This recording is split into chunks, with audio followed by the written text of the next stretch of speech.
Hello, and welcome to BU 302, Leadership and Organizational Behavior, Week 5, Lecture 2.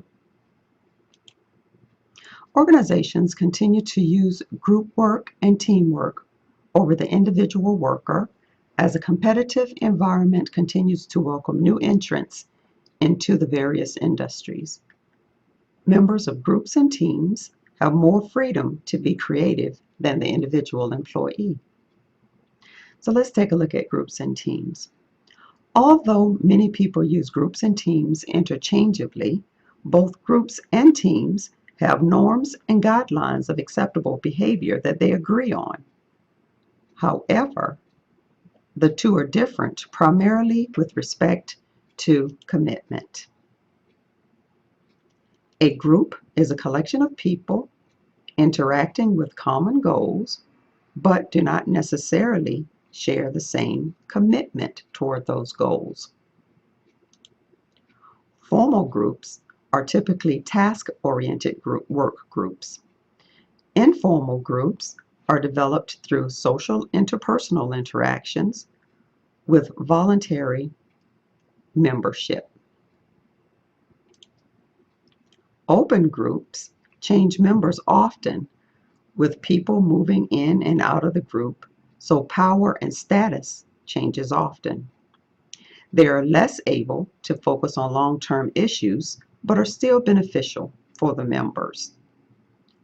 Closed groups typically have stable membership and have established status roles. Now, teamwork.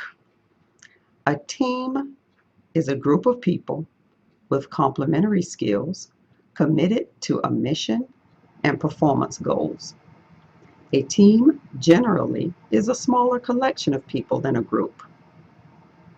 And there are several types of teams, and we will discuss 4 of them now.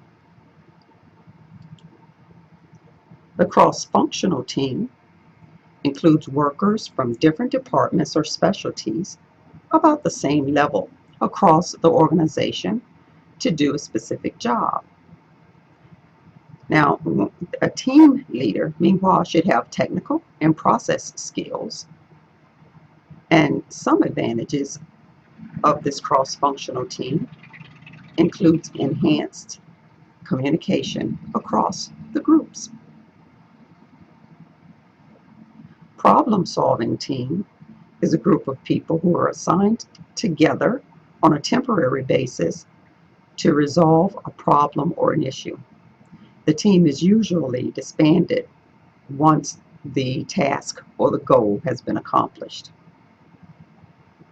A virtual team is a group of people who work collaboratively, only they work on an electronic basis using email, groupware, video conferences, and the like.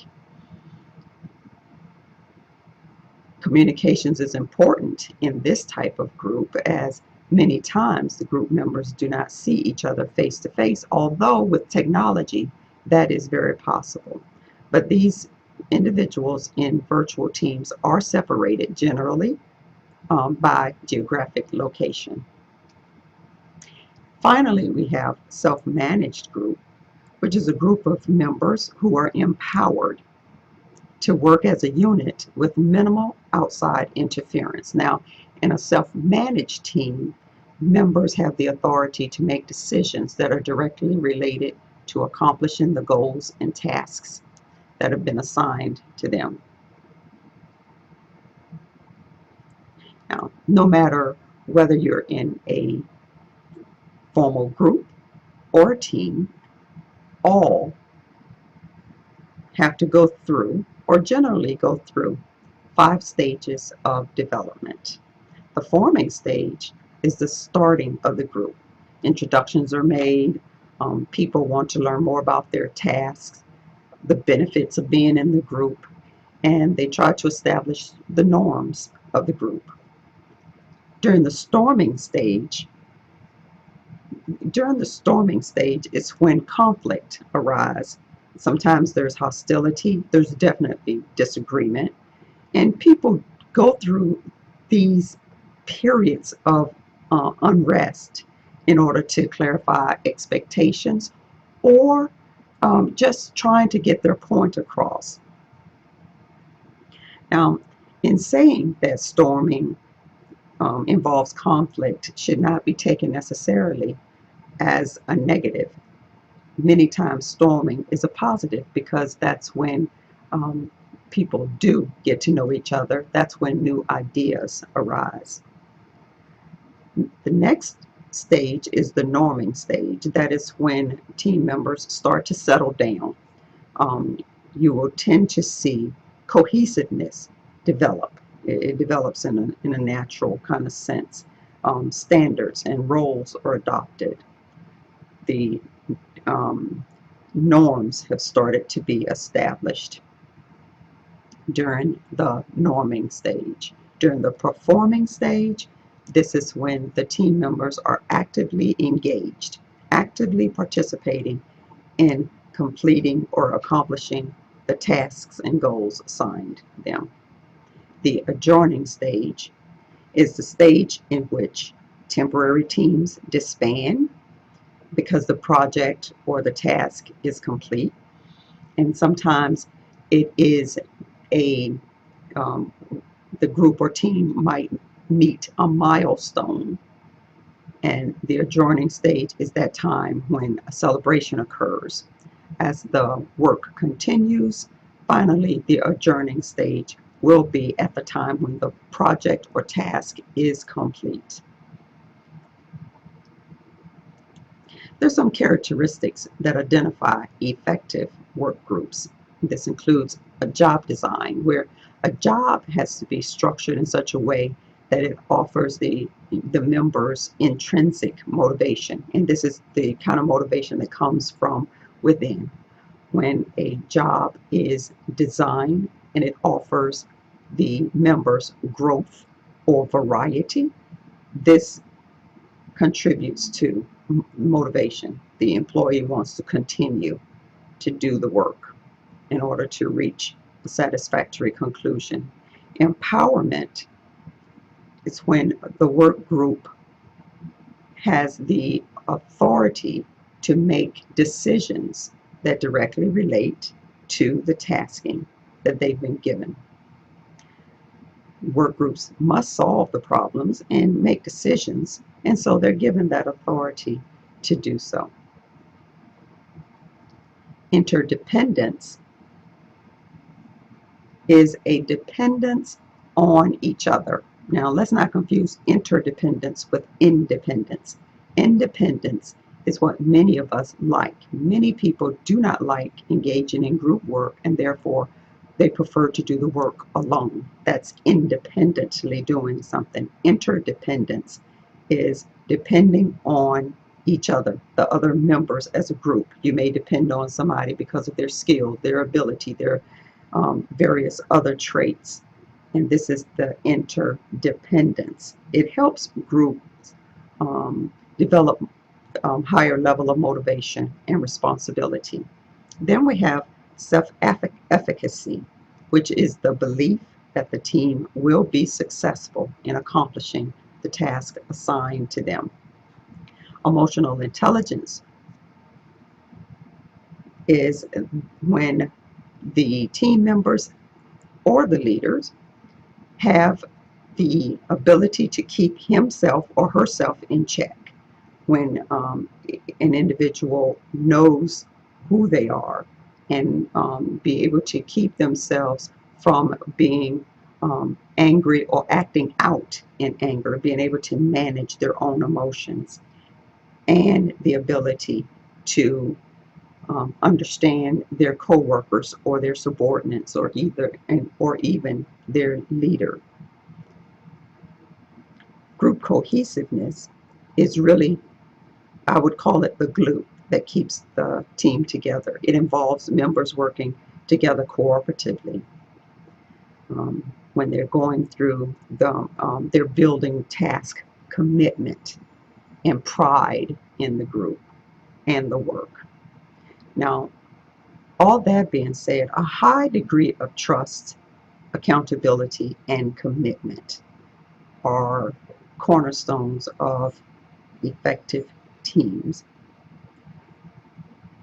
A dysfunctional team might have a lack of trust and commitment, and when that happens, a dysfunctional team may not pay attention to the details needed to complete the task, and a dysfunctional team may not even care about the results of the finished task or goal.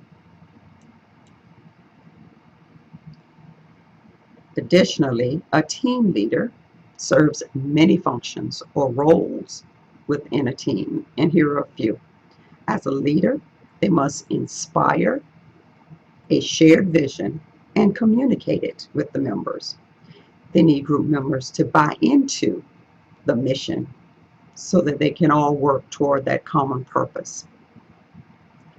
Leaders must build consensus among the team so that people cooperate instead of the leader simply giving orders. A leader should be willing to encourage, support, and coach the team. A leader will have team members to work together to contribute. Meanwhile, the leader helps team members overcome the obstacles that might present themselves. The team lead might give team members feedback and allow them to engage in the decision-making process. In other words, the team leader may ask for suggestions from the team members, whether they're right or wrong, but they allow team members to be involved in the activity that the team is engaged in. Team leaders also must admit when they've made a mistake and admit that they don't know everything. This starts to build trust and mutual respect from team members. And in doing that, finally, team members can draw from, well, the team leader can draw from the team members' knowledge, skills, abilities, education, and experience.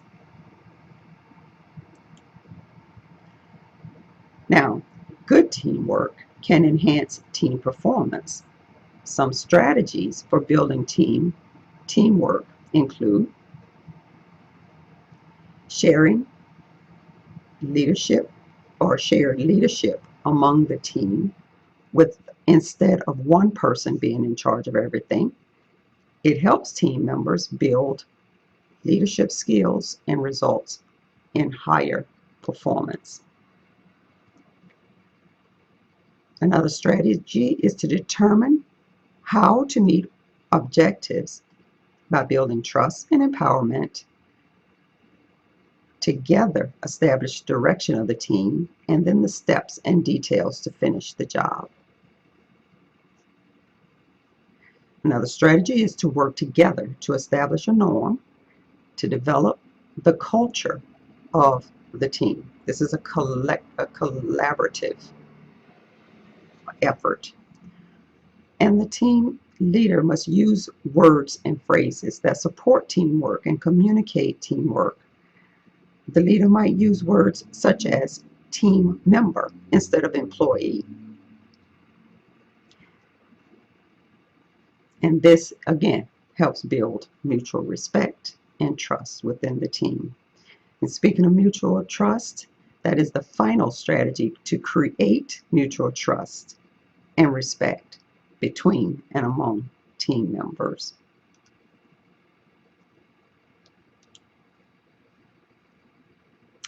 To be effective, teams must exceed the expectation of their customer in order to do this, the team must work interdependently, contribute to learning and personal well-being of all team members.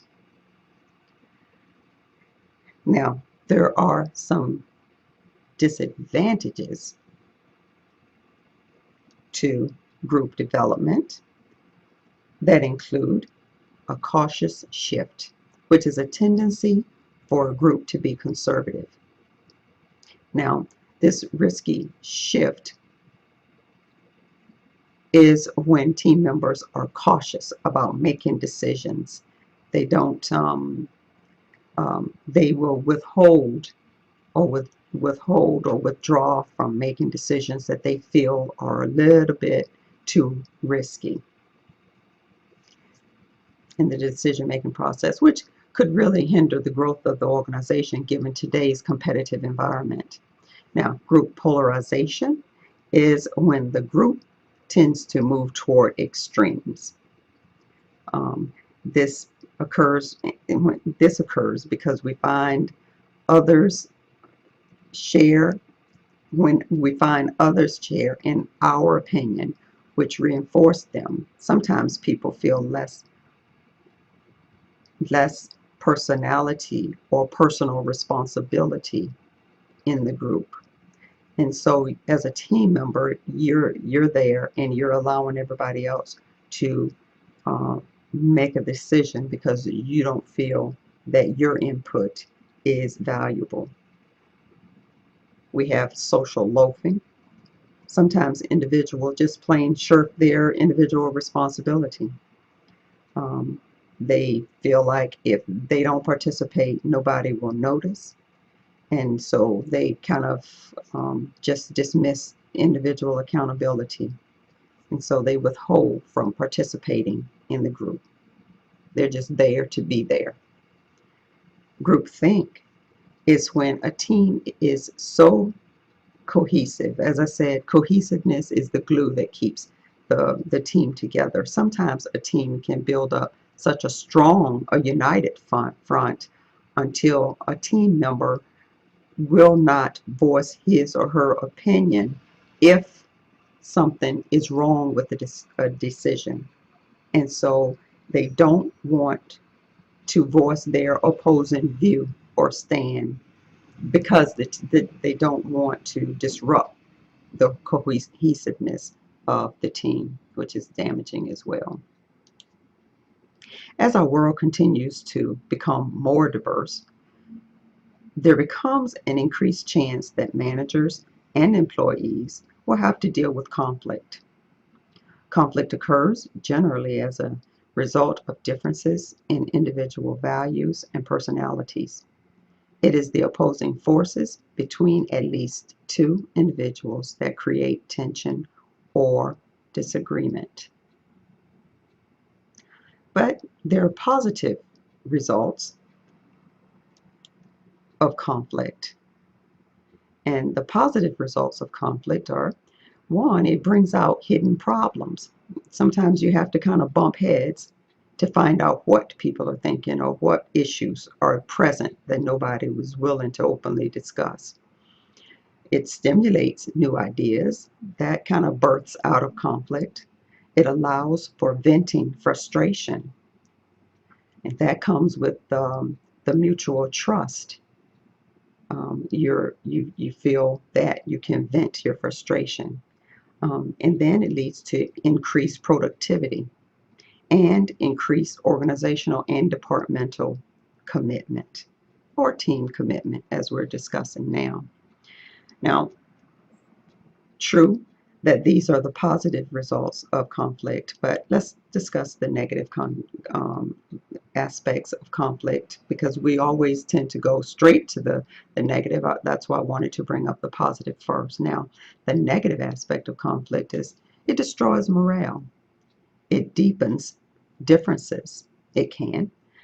Sometimes it encourages bad behavior, and it creates distrust. And finally, it encourages negative stereotyping. Now, having said all of that with conflict, there are 5 conflict resolution approaches that managers can use. Conflict management is based on the employee's desire to satisfy needs and the desire to satisfy others' concerns. Now, forcing or competing is trying to satisfy one's own concerns by dominating an opponent with authority, threats, or power. Collaborative The collaborative approach is it involves trying to satisfy the concerns of both sides, trying to balance. It is known as the win-win scenario and is what we should try to achieve.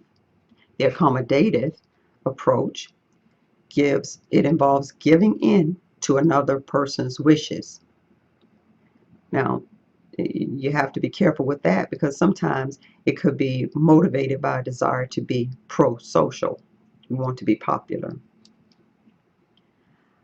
Avoiding is an approach where um, this situation may not require action. And so avoiding can be looked at in a negative way where a team member or leader chooses not to engage for fear of more conflict. But sometimes situations don't need any action because the problem will resolve on its own over time. The compromising approach is when both parties give up something. Now, this is considered by many experts to be the most effective approach of the conflict resolutions.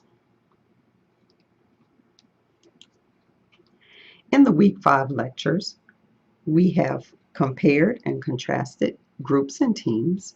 We discovered that while groups and teams are a collection of people working together to achieve a common goal, there is a difference between the two. The team has more commitment than the group. As our world continues to be more diverse and as organizations increase in competitiveness, teamwork will continue. As teamwork continues, there will always be a chance that conflict will occur. The prepared manager will be equipped to deal with these changes as they affect the organizational and team structure and the behavior of the team members.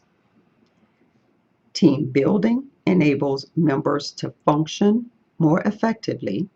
It requires long-term commitment, and there must be trust and mutual respect. This includes the Week 5 lecture, Lecture 2. Please continue with Lecture 3.